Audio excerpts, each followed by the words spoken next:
دلوں کا سکون چاہتے ہیں، چین چاہتے ہیں، اطمینان چاہتے ہیں، امن اور سکون کی زندگی چاہتے ہیں، تو قرآن کا اعلان کیا ہے؟ تطمئن قلوبہم بذکر اللہ، مومن کو اطمینان اللہ کے ذکر سے ملتا ہے۔ الا بذکر اللہ تطمئن القلوب، سنو، خبردار خبردار، دلوں کا اطمینان اللہ نے رکھا ہی اپنے ذکر میں ہے۔ الا بذکر اللہ تطمئن القلوب، دلوں کا اطمینان، دلوں کو بنانے والے کا اعلان، دلوں کا اطمینان اللہ کے ذکر میں ہے۔ دلوں کا اطمینان گانے میں نہیں ہے، دلوں کا اطمینان میوزک میں نہیں ہے، دلوں کا اطمینان دنیا کی دولتوں میں نہیں ہے، حسن میں نہیں ہے، عیاشیوں میں نہیں ہے، فحاشیوں میں نہیں ہے، دنیا کی رنگینیوں میں گھومنے میں نہیں ہے دلوں کا اطمینان۔ دلوں کا اطمینان اللہ رب العالمین نے رکھا ہے تو اپنے ذکر میں رکھا ہے۔ جتنا زیادہ اللہ کا ذکر کرتے جائیں گے اتنا ہی زیادہ دلوں کو اطمینان ملتا جائے گا۔ نبی کریم صلی اللہ علیہ وسلم نے ایک اپنے صحابی سے کہا تھا، لا یزال لسانک رطبا من ذکر اللہ، تیری زبان ہمیشہ اللہ کے ذکر سے تر رہے۔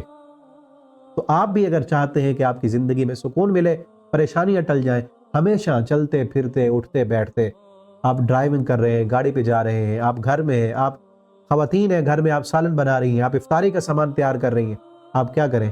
سبحان اللہ، الحمدللہ، لا الہ الا اللہ، اللہ اکبر، سبحان اللہ وبحمدہ، سبحان اللہ العظیم، لا حول ولا قوة الا باللہ العلی العظیم، استغفر اللہ الذی لا الہ الا هو الحی القیوم واتوب الیہ۔ یہ کلمات آپ اپنی زبان پر ہمیشہ جاری رکھیں۔ آج یہ خالہ کہہ رہی تھی کہ میرے گھر میں بچے ہیں اور زیادہ عبادت میں نہیں کر سکتی، تو ان کو بھی میں نے یہی بتایا کہ آپ چلتے پھرتے، آپ نے بچے ٹائم نہیں دیتے آپ بیٹھ کے قرآن کی تلاوت کر سکیں، تو جب ٹائم ملے جتنا اتنا قرآن کی بیٹھ کے تلاوت بھی کریں، لیکن چلتے پھرتے آپ کام کرتے ذکر کرتے رہیں، بلکہ اونچی آواز میں کریں، آپ کے بچے بھی سنیں۔ اور چھوٹے جو بچے ہوتے ہیں، جو الفاظ آپ کہیں گے وہ بھی وہی الفاظ کہیں گے۔ کئی بچوں کو دیکھا ہے نا، والدین شکایت کرتے ہیں کہ بچے ہمارے گالیاں دیتے ہیں۔ بھئی گالیاں انہوں نے سنی ہے تو وہ دیتے ہیں۔ ایسے دوستوں کے ساتھ ایسی مجلس میں جاتے ہیں، یا تو گھر میں والدین گالیاں نکالتے ہیں، یا ایسے بچوں کے پاس وہ بچے کھیلتے ہیں ان کے ساتھ جو گالیاں نکالنے والے، وہاں سے سنی انہوں نے۔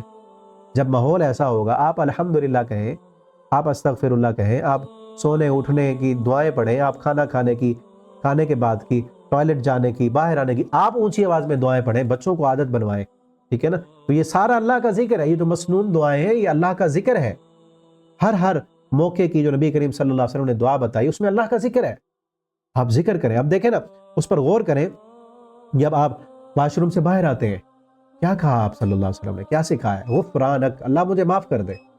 یہ کیوں کہا؟ اگر غور کریں نا، کیوں کہا غفرانک، اللہ مجھے معاف کر دے؟ آپ نے قضاء حاجت کی ہے، کوئی گناہ تو نہیں کیا نا، پھر کیوں کہا اللہ مجھے معاف کر؟ اس لیے کہ اتنے لمحہ جو میں واش روم میں رہا تیرا ذکر نہیں کر سکا، اس وقت اللہ کا ذکر نہیں کرنا نا، اس وقت اللہ کا ذکر نہیں کیا اتنی دیر، تو اللہ اتنی دیر جو میں نے ذکر نہیں کیا وہ تو مجھے معاف کر دے۔ باقی ہر وقت آپ صلی اللہ علیہ وسلم کا اللہ کے ذکر میں گزرتا تھا۔